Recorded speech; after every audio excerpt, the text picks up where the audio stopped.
আসসালামু আলাইকুম। শুভরাত্রি। বাংলাদেশের সর্ববৃহৎ online medical platform axis medical স্কুলের পক্ষ থেকে আপনাদের সবাইকে স্বাগতম। মেডিকেল শিক্ষার্থীদের জন্য এক্সিস মেডিকেল স্কুল নিয়মিত লাইভ সেশন আয়োজন করে যাচ্ছে। তারই ধারাবাহিকতায় আজকের বিশেষ session lecture on approach to microcytic anaemia. Host হিসেবে আছি আমি আসমাউল হোসনা ফিউনা, ফাইনাল ইয়ার, আব্দুল মালিক উকিল মেডিকেল কলেজ, নোয়াখালী। এবং আমাদের সাথে গেস্ট হিসেবে আছেন একজন স্বনামধন্য বিশেষজ্ঞ চিকিৎসক doctor Mahbuba Sharmin madam, clinical and laboratory haematologist, Bangabandhu Sheikh Mujib medical university. আসসালামু আলাইকুম ম্যাডাম। ওয়ালাইকুম আসসালাম। ম্যাডাম ভালো আছেন আপনি? আলহামদুলিল্লাহ, আশা করি তুমি ভালো আছো। জি madam.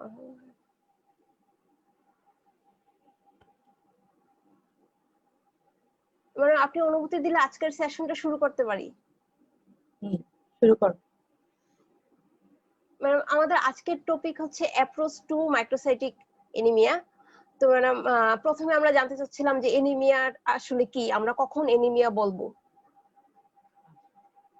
Anemia may be defined as qualitative and quantitative reduction of hemoglobin below the level that is expected to be normal for healthy persons of same age and sex in the same environment. মানে anaemia হলো রক্ত স্বল্পতা। কোন একটি normal পার্সনের haemoglobin যদি নর্মালের চেয়ে কম থাকে আর সেম এনভায়রনমেন্ট হতে হবে, তাহলে তাকে আমরা বলি রক্ত স্বল্পতা বা এনিমিয়া। ম্যাডাম এনিমিয়াকে আমরা ক্লাসিফাই কিভাবে করব? এনিমিয়াকে আমরা ক্লাসিফাই করতে পারি mainly morphological basis, etiological basis. Morphological বেসিসে আমরা এনিমিয়াকে ক্লাসিফাই করি microcytic, hypochromic, normocytic, normochromic and macrocytic anaemia. আর ইটিওলজির জি বেসিস ম্যাম। তো অনেক ধরনের কজ আছে, যেমন ব্লাড লস এনিমিয়া, তারপরে এনিমিয়া ডিউ টু মানে nutritional anaemia, anaemia due to haemolysis, আর anaemia due to decrease production in the bone marrow. জি ম্যাম। ম্যাম আমাদের আজকের টপিক তো মাইক্রোসাইটিক এনিমিয়া, আমরা কখন ম্যাম মাইক্রোসাইটিক এনিমিয়া বলবো? মাইক্রোসাইটিক এনিমিয়া আমরা বলবো যখন হলো আমাদের কমপ্লিট ব্লাড কাউন্ট আর হলো পেরিফেরাল ব্লাড ফিল্মে আমরা মাইক্রোসাইট পাবো, মানে রেড সেল ইন্ডিসেস আছে, যেমন এমসিবি, এমসিএইচ আর এমসিএইচসি, এই তিনটাকে মিলে আমরা রেড সেল ইন্ডিসেস বলি। এখন এই রেড সেল ইন্ডিসেস যখন নর্মালের তুলনায় কম হবে, মানে এমসিবি তো নর্মাল সবাই জানো এই যে 80 to 95 ফেমটোলিটার, and MCH 27 to 32 পিকোগ্রাম। মানে এই নর্মালের তুলনায় যখন লো থাকবে তখন তাকে আমরা বলি মাইক্রোসাইটিক হাইপোক্রোমিক এনিমিয়া। জি ম্যাডাম। মানে পরবর্তী কোশ্চেন যাওয়ার আগে একটু বলে নেই, যাদের এই টপিকের উপর কোনো কোশ্চেন আছে তারা হচ্ছে আমাদের কমেন্ট বক্সে কোশ্চেন করতে পারেন, ম্যাডাম আপনাদেরকে এক্সপ্লেনেশন দিয়ে দিবেন ইনশাআল্লাহ। ম্যাডাম মাইক্রোসাইটিক এনিমিয়ার ডিফারেনশিয়াল ডায়াগনোসিস আমরা কি কি চিন্তা করব, এটা মাইক্রোসাইটিক যদি একটু হাইপোক্রোমিক বলতেন? অ্যানিমিয়ার মেইনলি চারটা differential diagnosis: iron deficiency anaemia, thalassaemia, anaemia of chronic disease and sideroblastic anaemia. চারটা ডিজিজকেই আমরা mainly microcytic hypochromic anaemia differential diagnosis হিসেবে ধরি। জি ম্যাম। ম্যাম আয়রন ডেফিসিয়েন্সি এনিমিয়াতে আমরা প্রথমে একটু আসতে যাচ্ছিলাম। আয়রন ডেফিসিয়েন্সি এনিমিয়াতে আমরা ম্যাডাম পেশেন্ট আমাদের কাছে কি নিয়ে আসবে? আয়রন ডেফিসিয়েন্সি অ্যানিমিয়া কিন্তু one of the most common cause in Bangladesh. Patient বা যে কোনো কোনো পার্সনসই আয়রন ডেফিসিয়েন্সি এনিমিয়ার ফিচার্স মেইনলি কমন সিমটমস থাকবে। আমি যে সিস্টেম ওয়াইজ বলি, ফার্স্টে হলো সেন্ট্রাল। সেন্ট্রাল যদি হয় তাহলে যেমন হেডেক থাকবে, কনফিউশন, তারপর ডিজিনেস, ড্রাউজি, ভার্টাইগো। রেসপিরেটরি সিস্টেমের মধ্যে থাকবে যেমন পালপিটেশন থাকতে পারে, তারপর সিভিএস বা কার্ডিওভাস্কুলার সিস্টেমের মধ্যে থাকবে পালপিটেশন, চেস্ট পেইন, তারপরে তোমার এনজাইনাল অ্যাটাক নিয়েও পেশেন্ট আসতে পারে। আর আমাদের মাসেলের মধ্যে যেমন muscle cramping, weakness, intermittent claudication নিয়ে পেশেন্ট আমাদের কাছে প্রেজেন্ট করে। আর জেনারেল হোল বডিতে তো যেমন পেল থাকবে পেশেন্ট, আর টায়ার্ডনেস, ফ্যাটিক, তারপরে ডিক্রিজ কনসেন্ট্রেশন টু ওয়ার্ক। তারপরে বাচ্চাদের ক্ষেত্রে যেটি হবে যে অ্যানোরেক্সিয়া থাকে, আর যেটি কমন থাকে ডিক্রিজ গ্রোথ থাকে বাচ্চাদের। আর অ্যাবডোমিনাল এক্সামিনেশন করলে আয়রন ডেফিসিয়েন্সি অ্যানিমিয়াতে অনেক সময় স্প্লেনোমেগালি পাওয়া যায়। জি ম্যাম। আমরা আয়রন ডেফিসিয়েন্সি এনিমিয়ার কজ হিসেবে কি কি ভাববো, যে কি আয়রন কারণে হইলো iron deficiency anaemia? Iron deficiency অ্যানিমিয়ার কজ আমরা মেইনলি 4 ভাগে ডিভাইড করতে পারি, 4 টাইপস। মেইনলি যেমন ইনক্রিজ ডিমান্ড হয় মেইনলি চিলড্রেন অথবা প্রেগন্যান্সি, ল্যাকটেশনের সময় ইনক্রিজ ডিমান্ড। আর ব্লাড লস হলে ফার্স্টে নর্মালি নর্মোসাইটিক নর্মোক্রমিক অ্যানিমিয়া হলেও কিন্তু পরে আস্তে এটি মাইক্রোসাইটিক হাইপোক্রমিক অ্যানিমিয়া বা আয়রন ডেফিসিয়েন্সি অ্যানিমিয়া হয়। তারপরে ডেফিশিয়েন্ট ডায়েট মানে যদি আয়রন ইনটেক কম হয়, আমাদের ডায়েটে আয়রন ডেফিশিয়েন্ট ডায়েট হয়, তাহলে আয়রন ডেফিসিয়েন্সি অ্যানিমিয়া হতে পারে।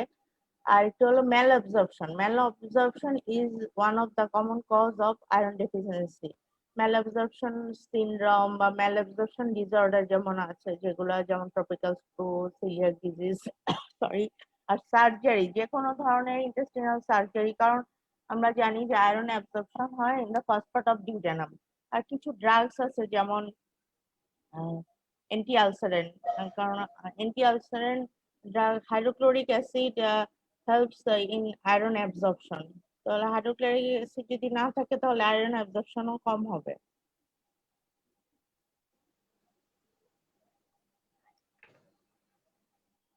বুঝা গেছে কজ? জি ম্যাম। ম্যাম, আয়রন ডেফিসিয়েন্সি এনিমিয়াকে আমরা ইভ্যালুয়েশন কিভাবে করব, ডায়াগনোসিস কিভাবে করব? আয়রন ডেফিসিয়েন্সি অ্যানিমিয়ার ইভালুয়েশনের জন্য ফার্স্টে তো আমাদের কাছে যখন পেশেন্ট কোনো কমপ্লেন নিয়ে আসবে, তখন পেশেন্টের আমরা ডিপলি হিস্ট্রি নিব। হিস্ট্রি নিলেই তো আমরা পেশেন্টের হিস্ট্রি থেকে জানতে পারবো যে কতদিন ধরে তার সমস্যায়, মানে অনসেট, ডিউরেশন, তারপরে পেশেন্টের সাইন সিমটমস কি, এক্সামিনেশন ফাইন্ডিংস কি। যেমন এক্সামিনেশনের মধ্যে কিন্তু আয়রন ডেফিসিয়েন্সি অ্যানিমিয়াতে কৈলোনাইকিয়া, ব্রিটেল নেল, তারপরে হলো অ্যাঙ্গুলার চিলাইটিস থাকবে। আর পেশেন্টের একটা unusual craving for non nutritive food, যেমন আমরা বলি পিকা। হিস্ট্রি থেকে কিন্তু আমরা বুঝতে পারি যে এরকম হিস্ট্রি। আরেকটা হলো আয়রন ডেফিসিয়েন্সি অ্যানিমিয়ার পর যেটি আমাদের দেশে যে অ্যাস্কারিয়াসিস, হুকওয়ার্ম। হুকওয়ার্মের জন্য কিন্তু আয়রন ডেফিসিয়েন্সি অ্যানিমিয়াটা কমন।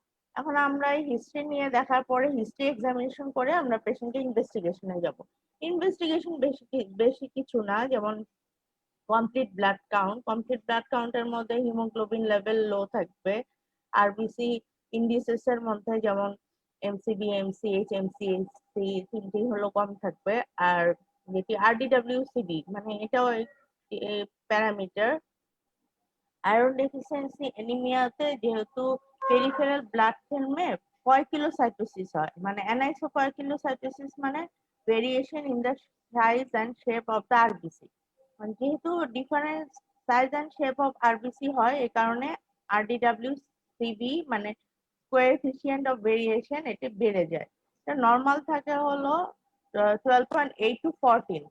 এখন আরডিডব্লিউসিবি যখন 14 এর বেশি বেড়ে যায়, তখন আমরা সাসপেক্ট করি যে এটি আয়রন ডেফিসিয়েন্সি অ্যানিমিয়া হতে পারে।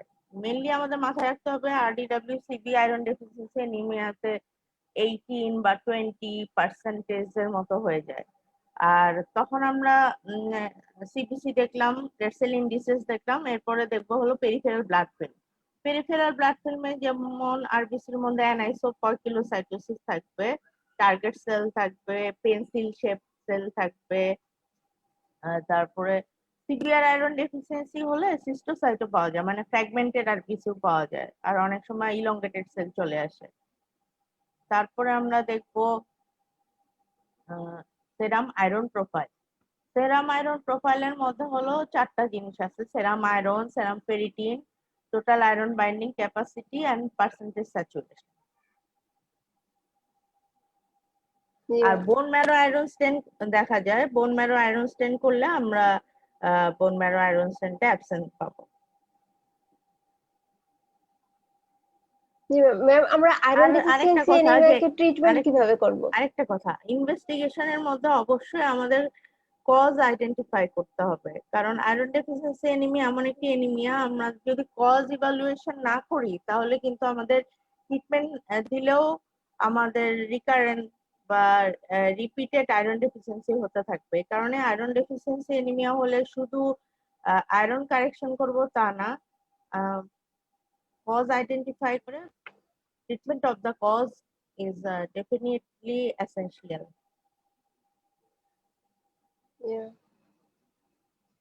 ম্যাম, আমরা আয়রন ডেফিসিয়েন্সি এনিমিয়া ম্যানেজমেন্ট কিভাবে করব? এটা Iron যদি একটু deficiency বলতেন। anemia প্রত্যেকটি ডিজিজের ম্যানেজমেন্ট তো ফার্স্টে history, clinical feature, examination, investigation findings, তারপরে তো ট্রিটমেন্ট অ্যান্ড কাউন্সেলিং।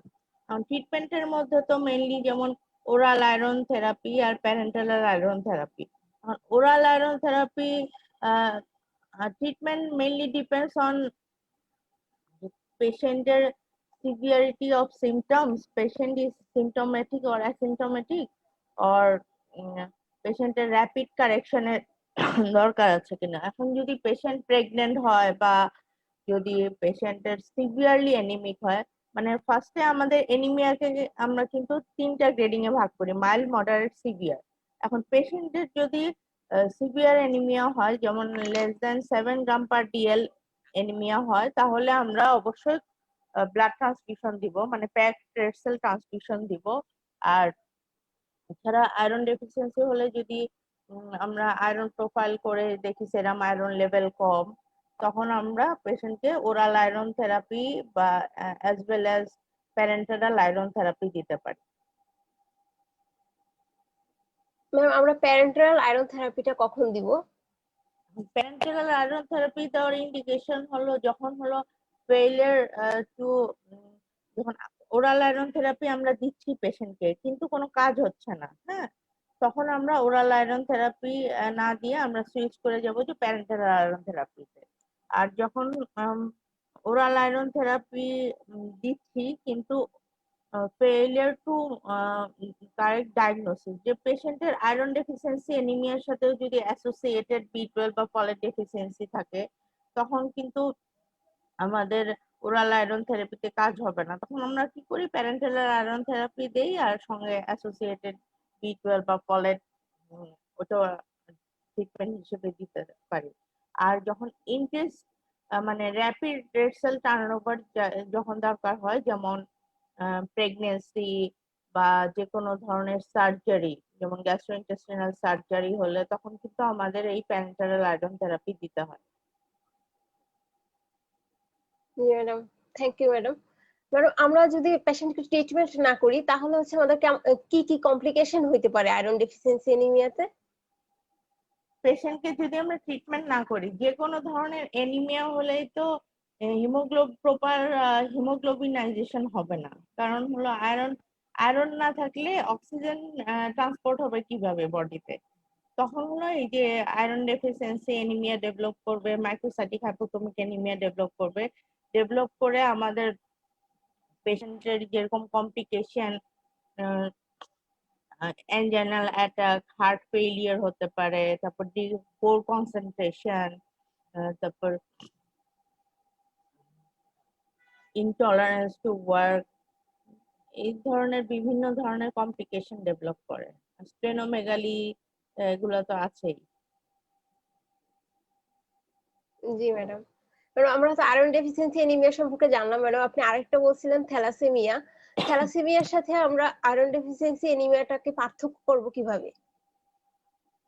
থ্যালাসেমিয়ার সাথে আয়রন ডেফিসিয়েন্সি এনিমিয়া পার্থক্য করার সময় আমাদের মেইনলি, যেমন আমি কমপ্লিট ব্লাড কাউন্ট থেকে বলি, যেমন আমাদের থ্যালাসেমিয়া বা আয়রন ডেফিসিয়েন্সি অ্যানিমিয়া দুটাতেই কিন্তু আমাদের আয়রন প্রোফাইলটা লো থাকবে, মানে থাকবে, সেরাম আয়রন দুটাতেই কম থাকবে। তারপরে ইআইবিসি যেমন আয়রন ডেফিসিয়েন্সি অ্যানিমিয়াতে ইনক্রিজ থাকবে, কিন্তু থ্যালাসেমিয়াতে নর্মাল থাকবে। আর সেরাম ফেরিটিন যেমন আয়রন ডেফিসিয়েন্সি অ্যানিমিয়াতে লো থাকবে, কিন্তু থ্যালাসেমিয়াতে নর্মাল অথবা ইনক্রিজ থাকবে। আর পার্সেন্টেজ স্যাচুরেশন হলো আয়রন ডেফিসিয়েন্সি অ্যানিমিয়াতে ডিক্রিজ থাকবে, কিন্তু থ্যালাসেমিয়াতে নর্মাল থাকবে। আর আমরা যেভাবে, আর এটা হলো আয়রন প্রোফাইল দিয়ে আমরা ডিফারেন্সিয়েট করলাম। আর নর্মালি যেটা আমরা দেখে করি, যেমন আরবিসি কাউন্ট হলো যেমন আয়রন ডেফিসিয়েন্সি অ্যানিমিয়াতে লো থাকবে, আর থ্যালাসেমিয়াতে আরবিসি কাউন্ট হলো নর্মাল থাকবে। এটা মাথায় রাখতে হবে, আরবিসি কাউন্ট আয়রন ডেফিসিয়েন্সি অ্যানিমিয়াতে লো থাকবে, কিন্তু থ্যালাসেমিয়াতে নর্মাল থাকবে। আর যে আরডিডব্লিউসিবি যেটা বললাম, আরডিডব্লিউসিবি আয়রন ডেফিসিয়েন্সি অ্যানিমিয়াতে 18 আপ থাকবে, কিন্তু থ্যালাসেমিয়াতে বাড়বে, কিন্তু এরকম হবে যে 14, 15, 16 এই লেভেল রেঞ্জের মধ্যে থাকবে, কিন্তু আয়রন ডেফিসিয়েন্সি অ্যানিমিয়াতে আরডিডব্লিউ থাকবে অ্যাবাভ 18। আর পেরিফেরাল ব্লাড ফিল্ম দেখলে আমরা আয়রন ডেফিসিয়েন্সি অ্যানিমিয়াতে যেমন অ্যানাইসোপয়কিলোসাইটোসিস যেগুলো বললাম, যেমন পেন্সিল সেল, টিনি মাইক্রোসাইট, সিস্টোসাইট থাকবে, কিন্তু থ্যালাসেমিয়াতে মেনলি সিস্টোসাইট থাকবে, টার্গেট সেল পাওয়া যাবে, আর যেটি পাওয়া যাবে সেটি হলো নিউক্লিয়েটেড রেড সেলও পাওয়া যেতে পারে। জি ম্যাম। ম্যাম, আমরা থ্যালাসেমিয়ার ট্রিটমেন্ট কি করব, ম্যানেজমেন্ট কিভাবে করব? আরেকটা কথা, মেনজার ইন্ডেক্স আছে, একটি ইন্ডেক্স যার মাধ্যমে আমরা আয়রন ডেফিসিয়েন্সি আর থ্যালাসেমিয়া ডিফারেন্সিয়েট করতে পারি। এখন মেনজার ইন্ডেক্স এর ফর্মুলাটা হলো যে MCP divided by RBC count. এখন এটা যদি লেস দেন 13 হয় তাহলে এটি আয়রন ডেফিসিয়েন্সি, আর যদি গ্রেটার দেন 13 হয় তাহলে এটি হলো থ্যালাসেমিয়া। জি ম্যাডাম, থ্যাংক ইউ ম্যাডাম, নতুন জিনিস জানলাম একটা। ম্যাম, আমরা থ্যালাসেমিয়াকে কিভাবে ম্যানেজমেন্ট করব? থ্যালাসেমিয়া ম্যানেজমেন্ট মেইনলি হলো supportive specific treatment of the complication আর modern concept of treatment. Supportive ট্রিটমেন্টের মধ্যে থ্যালাসেমিয়া পেশেন্টদেরই মেইনলি ব্লাড ট্রান্সফিউশন দিতে হয়, কি রেগুলার টাইম ডিউরেশন পর পর ব্লাড ট্রান্সফিউশন দিতে হয়। যেমন মেইনলি থ্যালাসেমিয়াতে যা হয়, যেমন 1 গ্রাম পার ডিএল হিমোগ্লোবিন পার উইকে কমে যায়, মানে মনে রাখতে হবে 1 gram per dL per week haemoglobin level decrease করে in case of thalassaemia major অথবা থ্যালাসেমিয়া ইন্টারমিডিয়েট। এখন আমাদের অবশ্যই ওই অনুযায়ী আমাদের ডক্টরের কাছে ফলো আপে যেতে হবে।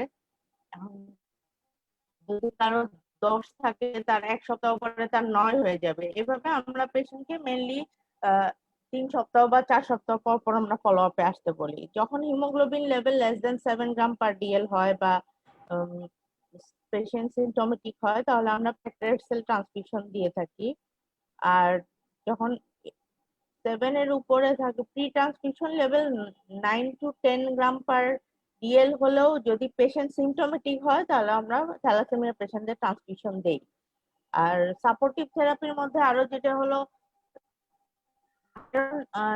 আয়রন ওভারলোড হলে আমরা শুধুমাত্র আয়রন দিব না, কিন্তু থ্যালাসেমিয়া পেশেন্ট আয়রন খেতে পারবে না এটা এখন আর বলা হয় না। থ্যালাসেমিয়া পেশেন্ট হলেও তার সেরাম ফেরিটিন লেভেল ফলো আপ করে আমাদের ওই অনুযায়ী ডায়েটে আয়রন ফিক্স করে দিতে হয়।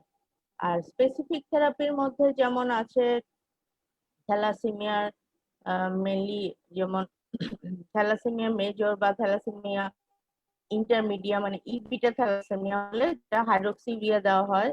এটি এক ধরনের মাইলোসাপ্রেসিভ ড্রাগ, এটা দিলে হিউজ স্প্লেনোমেগালি যে হয় ওটা স্প্লেনোমেগালি স্প্লিনের সাইজটা কমায় দেয়, আর ফিটাল হিমোগ্লোবিনের লেভেলটা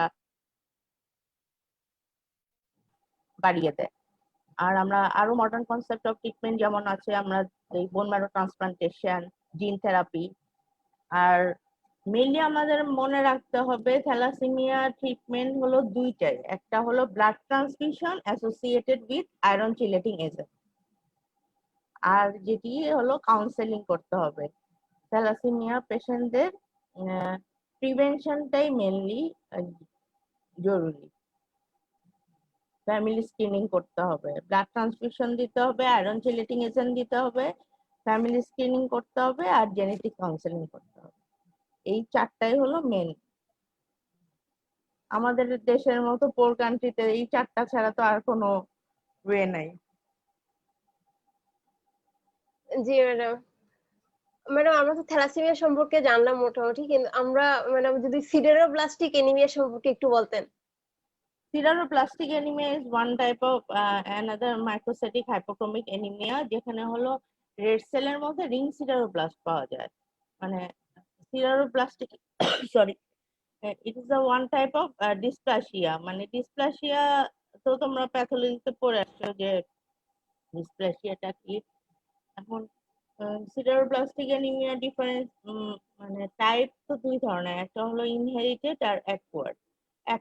ইনহেরিটেড এর মধ্যে তো বিভিন্ন ধরনের এনজাইম ডিফেক্টের জন্য হয়, আর অ্যাকোয়ার্ড এর মধ্যে যেমন মাইলোডিসপ্লাসিয়া, মাইলোফাইব্রোসিস, হেমাটোলজিক্যাল ডিজিজের মধ্যে বললাম, যেমন myelodysplastic syndrome, myelofibrosis, acute leukaemia, তারপরে যে কোনো ধরনের লিম্ফোমা, মাল্টিপল মাইলোমাতেও হতে পারে সিডারোপ্লাস্টিক অ্যানিমিয়া। আর যেটি হতে পারে আমাদের মাথায় রাখতে হবে ড্রাগ কজ। ড্রাগস এর মধ্যে যেমন এনটিটিভি ড্রাগস এর জন্য কিন্তু সিডারোপ্লাস্টিক অ্যানিমিয়া হয়। আর পয়জনিং, যেমন লেড পয়জনিং এর জন্য সিডারোপ্লাস্টিক অ্যানিমিয়া হতে পারে। আর তখন সিডারোপ্লাস্টিক অ্যানিমিয়া আমরা সাসপেক্ট করলে তো পেশেন্টের সিবিসি, পেরিফেরাল ব্লাড ফিল্ম দেখে বোন ম্যারো আয়রন স্টেন করলে আমরা বুঝতে পারি যে সিডারোপ্লাস্টিক অ্যানিমিয়া কিনা। কারণ ওই যে রিং সিডারোপ্লাস্ট পাওয়া যায় বোন ম্যারো আয়রন স্টেনে, তখন আমরা বুঝতে পারি যে এটা ওয়ান টাইপ অফ সিডারোপ্লাস্ট। জি ম্যাম। ম্যাম সিডারোব্লাস্টিক এনিমিয়ার ম্যানেজমেন্টের ক্ষেত্রে আমরা কি করব? সিডারোপ্লাস্টিক অ্যানিমিয়া ম্যানেজমেন্টের ক্ষেত্রে মেইনলি আমরা যা করে থাকি, সাপোর্টিভ থেরাপি হিসেবে যেমন ফলিক অ্যাসিড দেই, ফলিক অ্যাসিড, তারপরে পাইরিডক্সিন দিতে পারি। পাইরিডক্সিন, ফলিক অ্যাসিড ইউজ করা হয় যে মাইলোডিসপ্লাসিয়া, তারপরে হলো যে কোনো ধরনের অ্যাকিউট লিউকেমিয়া হলে এই ফলিক অ্যাসিড আর পাইরিডক্সিন ইউজ করা হয়। আর সিডারোপ্লাস্টিক অ্যানিমিয়াতেও যখন পেশেন্ট সিমটোমেটিক অ্যানিমিয়া ডেভেলপ করে, ব্লাড ট্রান্সফিউশন দিতে হয় অ্যাসোসিয়েটেড উইথ আয়রন চেলেটিং এজেন্ট। আর যদি সিভিয়ার কেস অফ সিডারোপ্লাস্টিক অ্যানিমিয়া হয় তখন বোন ম্যারো ট্রান্সপ্লান্টেশন করা হয়। আর থ্যালাসেমিয়ার ক্ষেত্রে একটা কথা বলা হয় না, থ্যালাসেমিয়াতে আমরা তো ফলিক অ্যাসিড অবশ্যই দিব। আর মাথায় রাখতে হবে আমাদের থ্যালাসেমিয়া পেশেন্ট ক্যারিয়ার হলে যে মানে নিজে রোগী তা না, নিজে থ্যালাসেমিয়া ক্যারিয়ার মানে সে একজন বাহক, তার কাছ থেকে ফ্যামিলিতে থ্যালাসেমিয়া ডিজিজটি স্প্রেড করবে। ম্যাম থ্যালাসেমিয়া ক্যারিয়ার তাহলে কি ধরনের প্রিকশন নিবে? তারও কি থ্যালাসেমিয়া ম্যাডাম কোনো ড্রাগ নিতে হবে?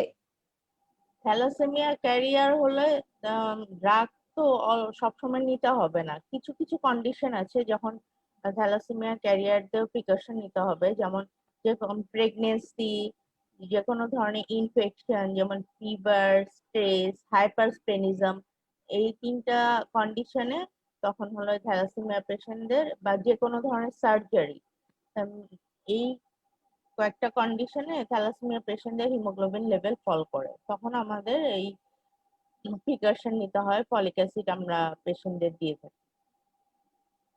ম্যাম ক্যারিয়ারদের ক্ষেত্রেও এটা করা হয়? হ্যাঁ হ্যাঁ, যখন হলো পেশেন্টের প্রেগনেন্সি বা কোনো ধরনের সার্জারি বা যে কোনো ইনফেকশন থাকে, যেমন ফিভার, তখন আমরা থ্যালাসেমিয়া ক্যারিয়ারদেরও এই ফলিক অ্যাসিড প্রেসক্রাইব করে থাকি। জি ম্যাম। ম্যাম, সিডারোব্লাস্টিক অ্যানিমিয়া আর থ্যালাসেমিয়ার মধ্যে আমরা পার্থক্য কি শুধু কি করে করব? সিডারোপ্লাস্টিক অ্যানিমিয়া আর থ্যালাসেমিয়ার মধ্যে তো হিস্ট্রি থেকেই তো আসবে, যে হিস্ট্রি, ক্লিনিক্যাল এক্সামিনেশন।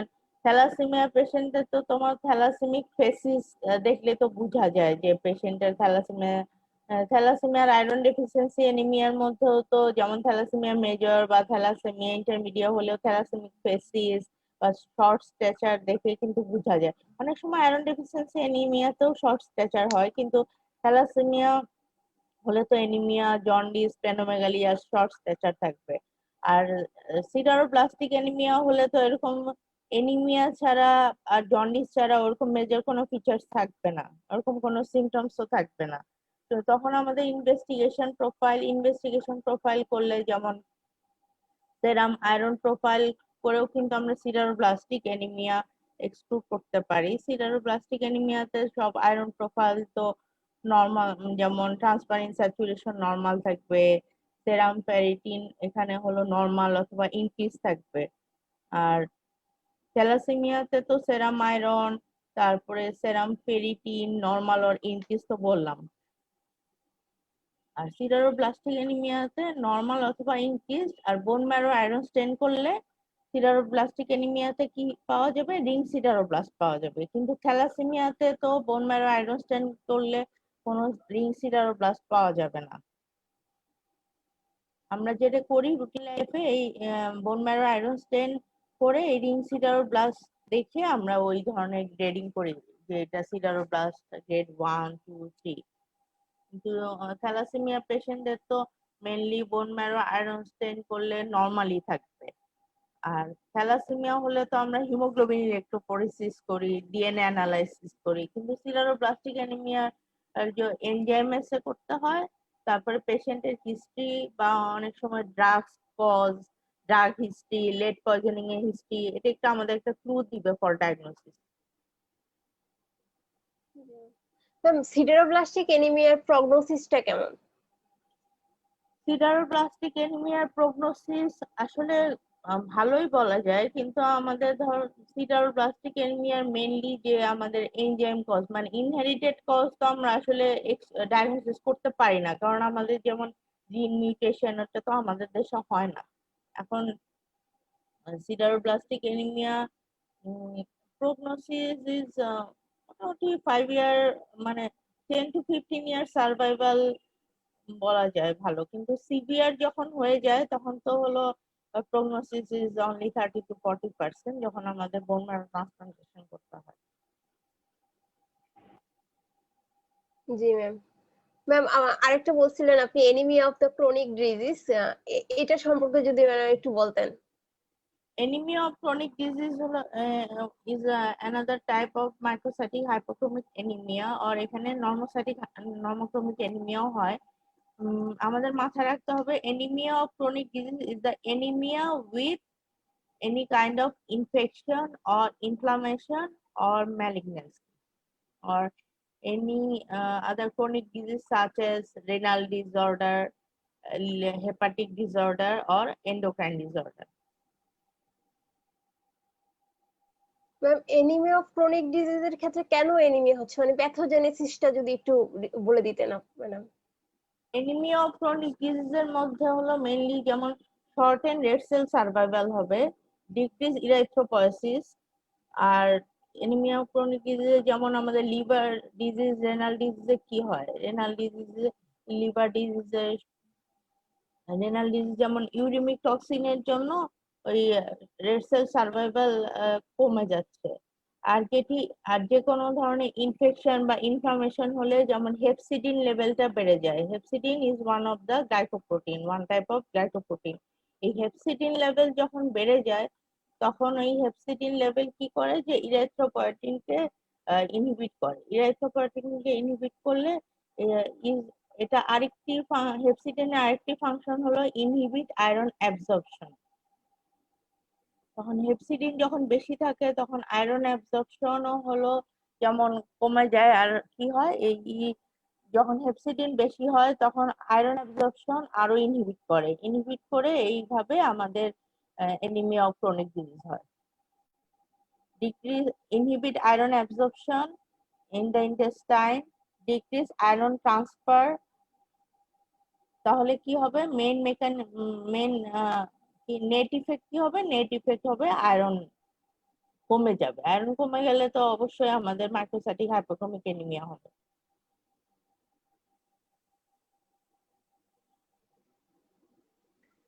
ক্রনিক ডিজিজের ক্ষেত্রে ইভ্যালুয়েশনটা কি করে করব? ক্রনিক ডিজিজের ক্ষেত্রে ইভালুয়েশন ওই সেম, যে ফার্স্টে সিবিসি, পিবিএফ, সেরাম আয়রন প্রোফাইল। সেরাম আয়রন প্রোফাইলে এখানে যেমন সেরাম আয়রন লেভেল কিন্তু এখানে নর্মাল থাকবে অথবা ইনক্রিজ থাকবে, এটা মাথায় রাখতে হবে। আর এখানেও সেরাম ফেরিটিন লেভেল কিন্তু নর্মাল অথবা সেরাম ফেরিটিন লেভেল নর্মাল অথবা ইনক্রিজ। অ্যানিমিয়া অফ ক্রনিক ডিজিজে সেরাম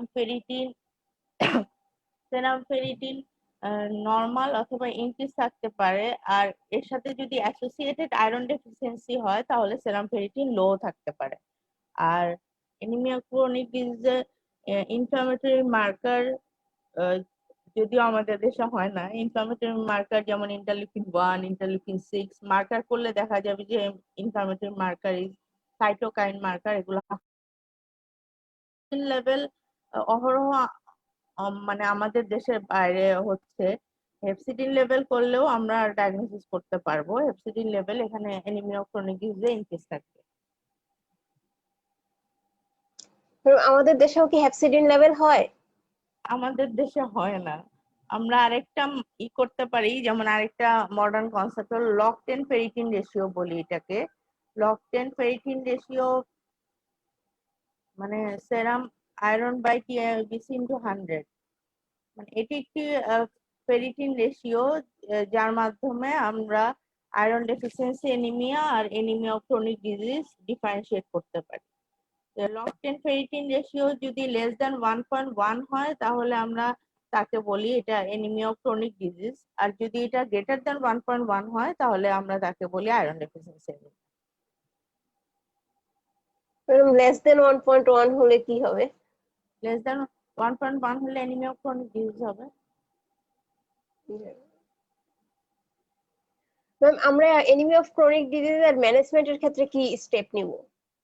অ্যানিমিয়া অফ ক্রনিক ডিজিজের মেইনলি ম্যানেজমেন্ট হলো treatment of the underlying cause, আর অ্যাসোসিয়েটেড আরো সাপোর্টিভ থেরাপির মধ্যে যে পেশেন্টের যদি সিমটোমেটিক অ্যানিমিয়া হয় তাহলে আমরা পেশেন্টের ব্লাড ট্রান্সফিউশন দিব। তারপরে অ্যানিমিয়া অফ ক্রনিক ডিজিজে অনলি আয়রন থেরাপি দিয়ে কোনো লাভ নেই। এর জন্য অ্যানিমিয়া অফ ক্রনিক ডিজিজে মেইনলি ওই কজটা খুঁজে বের করতে হবে, ওই কজের ট্রিটমেন্ট করতে হবে। আর সঙ্গে যেটা হলো প্যারেন্টেরাল আয়রন থেরাপি আমরা বেশি দেই, আর যেটি ইউজ করি সেটা হলো সেরাম ইরাইথ্রোপয়েটিন, সরি ইনজেকশন ইরাইথ্রোপয়েটিনের সাথে আমরা ওরাল আয়রন থেরাপি দিয়ে থাকি। কিন্তু শুধুমাত্র অনলি ওরাল আয়রন থেরাপি দিলে অ্যানিমিয়া অফ ক্রনিক ডিজিজে কোনো ইফেক্টিভিটি পাওয়া যায় না। আর পেশেন্ট সিমটোমেটিক অ্যানিমিয়া হলে আমরা অবশ্যই ব্লাড ট্রান্সফিউশন বা প্যাকড রেড সেল ট্রান্সফিউশন দিই। জি ম্যাম, আমরা আমাদের সেশনের প্রায় শেষ দিকে চলে আসছি ম্যাম। অনেক অনেক ধন্যবাদ আপনাকে, আমরা অনেক কিছু জানতে পারলাম ম্যাম, অনেক নতুন নতুন জিনিস জানতে পারলাম। আপনাকে অনেক ধন্যবাদ ম্যাম। তোমাকে ধন্যবাদ। আপনি অনুমতি দিলে আমরা সেশনটা শেষ করতে যাচ্ছিলাম। আচ্ছা, আসসালামু আলাইকুম, শুভরাত্রি। আসসালামু আলাইকুম ম্যাম, ভালো থাকবেন ম্যাম।